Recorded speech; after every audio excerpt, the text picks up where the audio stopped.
Lo mítico y religioso en la novela En Chimá nace un santo, por Yehuda Abraham Dumet.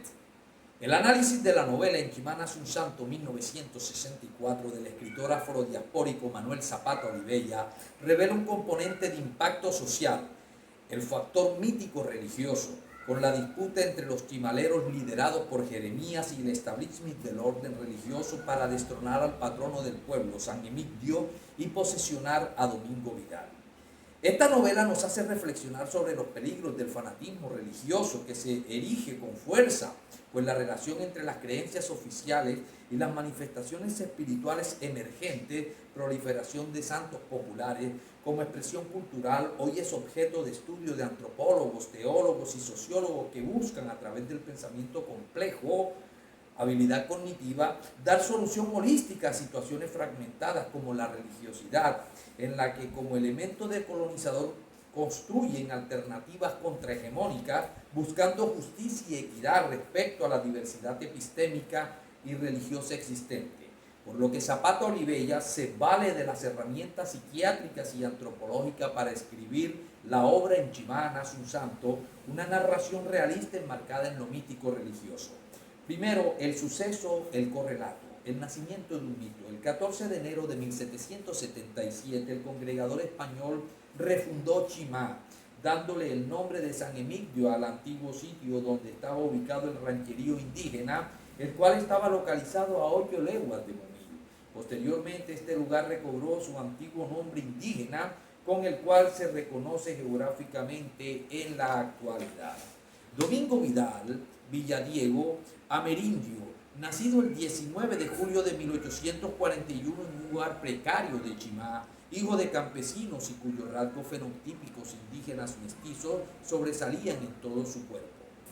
Desarrolló en su adultez una estatura no mayor a 1,45 m, poco conversador, y cuando lo hacía su hablar era pausado.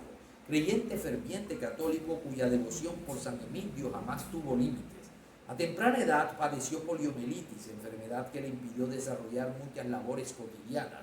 Ningún poblador de Chimá supo cómo él pudo aprender a leer y a escribir, ni cómo se hizo maestro, pintor y escultor. Según la tradición oral chimalera, Dios lo bendijo con su gracia al derramar sobre su martirizado cuerpo la capacidad sobrenatural para anticipar el futuro, hacer sanaciones o descubrir lo desconocido. Además, comenzó a realizar milagros que ayudaron de manera positiva a la calidad de vida de sus coterráneos, trayendo como consecuencia romerías de adoración por parte de cada persona o familia beneficiada por él. Infortunadamente, para la comunidad, un sábado de gloria de 1898, a la edad de 57 años, fallece el santo viviente. Hubo un gran desconsuelo en todos los habitantes de Chimá y sus alrededores. Según la tradición oral, el cuerpo yerto de Domingo lo velaron durante 3 días y 3 noches como señal profética del Evangelio.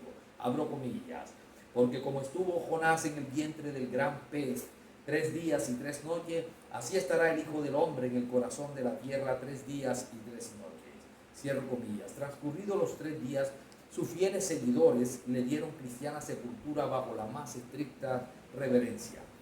A finales del siglo XIX llega a Lorica el vicario lasineseferino Bersal Rossi, quien 3 años más tarde, en 1901, ante la peregrinación de fieles y creyentes de Domingo, decide enfáticamente vender la tumba donde éste se encontraba sepultado, trasladando así sus restos al cementerio. Las personas encargadas para dicha labor quedaron atónitas al ver que el cadáver, después de muchos años, no se había corrompido. Para el pueblo este hecho era una señal inequívoca de Dios, como había escogido a Domingo. La noticia de que el cuerpo del milagroso Vidal estaba incorrupto se extendió por toda la sabana y el Sinú, por lo que el padre Bersal, con el respaldo de la iglesia y la ley, acude para disuadir la falsa creencia desmembrando los restos de Domingo Vidal. Arrebata la hachuela y curiosamente corta como si despedazara un árbol viejo y carcomido. Parte y separa con el mismo golpe. Se ceba en las rodillas, en los brazos, en las caderas. Las astillas de hueso saltan y rebotan en su rostro. Sigue con los hombros y luego Cuando solo queda sujeta la cabeza del tronco, parece resistirse por el cansancio. Creyentes fanáticos y seguidores suplicaban al sacerdote para que no siguiera cometiendo el atroz acto, pero el padre Bersal enviaba un fuerte mensaje contra la herejía a los cristianos católicos de Chimá. Luego de lo ocurrido, el presbítero expresó: este no es ningún santo, sáquenlo de allí.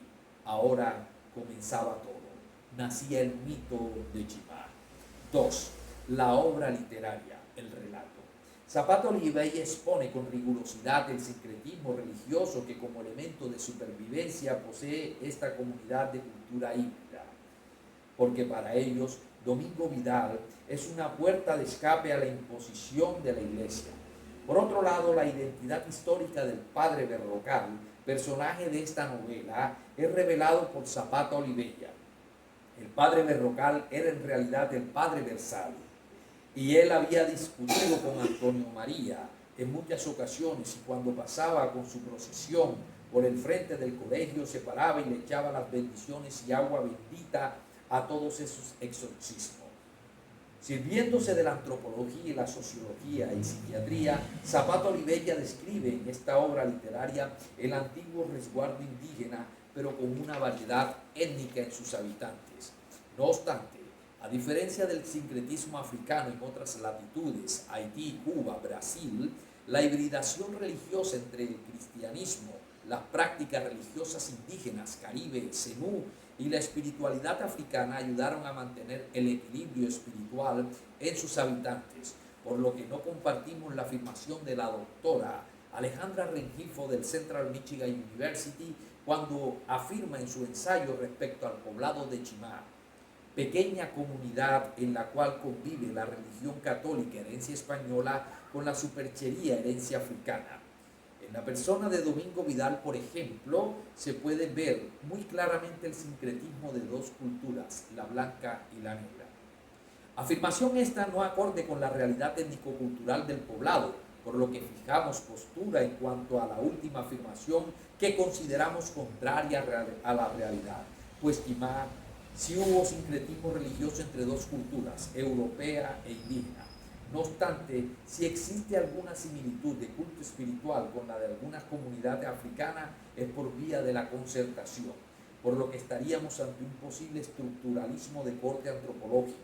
También es necesario aclarar que los africanos no trajeron superchería, ellos portaron toda una herencia ancestral, espiritual y religiosa.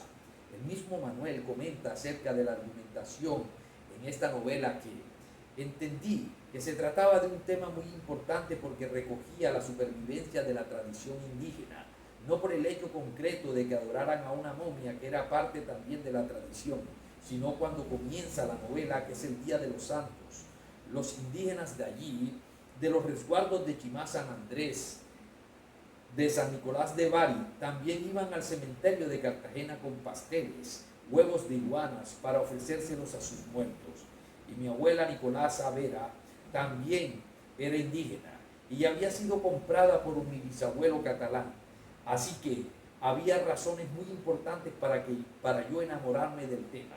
Entonces me hice el propósito de hacer una novela de rescate de la tradición indígena, y creo que lo logré a satisfacción cuando elegí como personaje principal de mi novela la imagen de ese paralítico que solo movía el índice y el pulgar de la mano derecha y pintaba imágenes de santos y le pagaban por esos dibujos, y por eso empezaron a considerarlo un santo. 3. Enfoque mítico-religioso y transtextualidad. Para el antropólogo Claude Lévi-Strauss, el mito constituye en sí uno de los temas más importantes del estructuralismo. Su origen, enmarcado en la praxis de los opuestos, genera cambios, pues los mitos son las manifestaciones creativas, libres y espontáneas del ser humano, cuya funcionalidad social pronuncia un equilibrio que fortalece el ámbito espiritual, con algunas diferencias en el espacio profano. Sin embargo, ambos factores ayudan a determinar los rasgos o cualidades del ámbito mítico. Al iniciar la novela, en Chimá nace un santo, con las fiestas de los santos difuntos celebrada en Colombia el 2 de noviembre, remarca una tradición híbrida, pues esta celebración tiene su origen en la más profunda fe del cristianismo católico impuesta mediante la catequización forzada a la llegada de los españoles a suelo avialacense, pues para ellos las tradiciones espirituales, manifestaciones y creencias de los indígenas no eran más que brujerías, eliminando toda manifestación religiosa de las culturas indígenas de este continente. Las velas encendidas reblanquean la cal de la sepultura, cumplen religiosamente la visita a sus muertos. Hoy día de difuntos los muertos limpian su propia osamenta, se engalanan con los sudarios y con la misma coquetería de las muchachas campesinas se adornan la rapada y se rapan la cabeza con flores de cabalgona, heliotropos recogidas en los campos a medianoche. Aunque la historia en esta novela está centrada en Domingo Vidal, parapléjico que salió ileso en un incendio, abro comillas, incrédulo observaba maravillado las ropas de Domingo, le busca quemaduras y ni siquiera los cabellos se han chamuscado, cierro comillas. Zapato Oliveira teje una red de transtextualidad con la Biblia para alimentar la narrativa de esta novela realista. Abro comillas, entonces Nabucodonosor se acercó a la puerta del horno de fuego ardiendo y dijo, Sadrach, Mesach y Abednego, siervos de Dios Altísimo, salid y venid. Salieron de en medio del fuego. El fuego no había tenido poder alguno sobre sus cuerpos, ni un cabello de sus cabezas se había quemado. Sus ropas estaban intactas y ni siquiera el olor a fuego tenían. Así como a estos santos hombres no los tocó el fuego del gran horno, tampoco las llamas ardientes de un incendio tocaron el cuerpo de Domingo Vidal. Este hecho sobrenatural da inicio al mito del santo de Chimá, una especie de mesías amerindio parecido a ellos que solventaba sus vicisitudes. Abro comillas, fuera en el atrio golpean a la puerta y gritan supersticioso, Dios ha señalado a Domingo con una centella, cierro comillas. Otro caso de transsexualización entre la novela y los evangelios. Muchos paralíticos movilizan sus piernas y brazos anquilosados. Un cegato vocifera, yo veo, le juro que veo, la luz es brillante.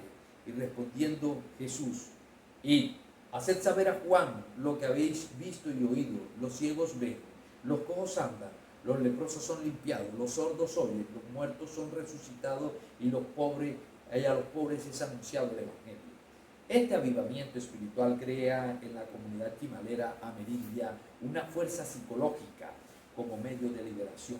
Comenta Zapata Oliveira, esta novela, a pesar de ser localista, trascendió por su religiosidad y por la sublevación de un pueblo en defensa de su tradición.